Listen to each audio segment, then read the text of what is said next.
एक बार फिर से भारत की कूटनीति के सामने एक नया, बड़ा और चुनौतीपूर्ण मोर्चा खुल गया है। चीन पाकिस्तान आर्थिक गलियारे का विस्तार अब सीधे अफगानिस्तान तक पहुंच चुका है, जिससे क्षेत्रीय समीकरण और भी ज्यादा जटिल हो गए।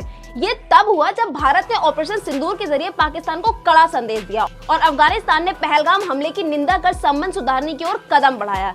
क्या ये चीन पाकिस्तान तालिबान की नई तिगड़ी भारत की बढ़ती राजनीतिक पकड़ को कमजोर करने की एक सुनियोजित चाल है?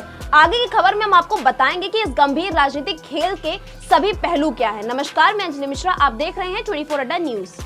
बीजिंग में हाल ही में एक ऐतिहासिक त्रिपक्षीय बैठक हुई, जिसमें चीनी विदेश मंत्री वांग यी, पाकिस्तानी समकक्ष इशाक डार और अफगानिस्तान के कार्यवाहक विदेश मंत्री आमिर खान मुक्तकी शामिल हुए। बैठक का नतीजा ये था कि सी पैक को अफगानिस्तान तक विस्तार करने का निर्णय लेना। यह बैठक खास इसलिए भी मानी जा रही है क्योंकि पहलगाम आतंकी हमले और भारत के जवाबी ऑपरेशन सिंदूर के बाद चीन, पाकिस्तान और अफगानिस्तान की पहली आधिकारिक वार्ता थी है। अब आपको बताते हैं कि आखिर सी पैक है क्या और भारत इसका विरोध क्यों कर रहा है।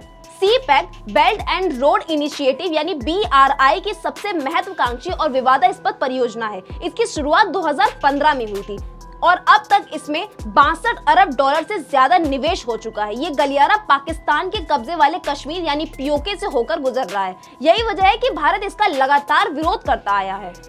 2013 से भारत का स्पष्ट रुख रहा है कि कोई भी परियोजना जो उसकी संप्रभुता और क्षेत्रीय अखंडता को चुनौती देती है वह अस्वीकार है। भारत ने विदेश मंत्रालय में 2022 में स्पष्ट कहा था कि सी पैक का कोई भी हिस्सा जो भारतीय क्षेत्र यानी POK से होकर गुजरता है वह अवैध और अस्वीकार है। तो चलिए अब आपको बताते हैं कि पाकिस्तान की सी पैक पर निर्भरता क्या है।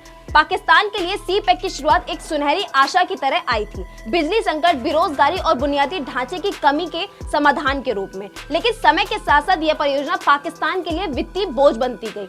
अधिकांश निवेश चीनी कंपनियों की इक्वलिटी होल्डिंग के रूप में हुआ और इस्लामाबाद में 80% लागत वहन करनी पड़ी। चीन की सख्त शर्तें, कोयला संयंत्रों से पलटी गई प्रतिबद्धता और IMF के सामने पाकिस्तान की झोली फैलाना, इन सभी से इस परियोजना की कमजोरियां उजागर कर दी।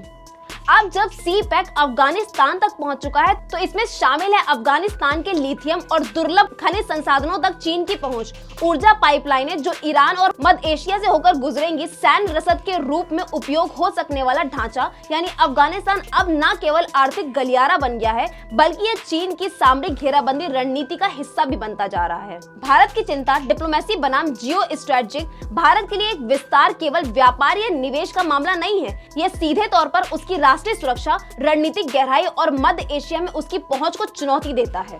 तालिबान सरकार ने भले ही हाल ही में भारत के साथ डिप्लोमेटिक संकेत दिए हों, लेकिन अफगानिस्तान में चीनी प्रवेश और तालिबान के गहराते पाकिस्तान चीन रिश्ते भारत के लिए न केवल रणनीतिक संकट है बल्कि आने वाले समय में एक नई शीत युद्ध शैली की प्रतिस्पर्धा का भी संकेत है। सी पैक का अफगानिस्तान तक विस्तार न केवल पाकिस्तान और चीन के लिए रणनीतिक लाभ की योजना है बल्कि भारत की क्षेत्रीय नीतियों के लिए भी एक स्पष्ट चुनौती है। अब सवाल ये है कि क्या ये वास्तव में क्षेत्रीय शांति लाएगा या भू राजनीतिक तनाव की एक नई श्रृंखला की शुरुआत कर देगा।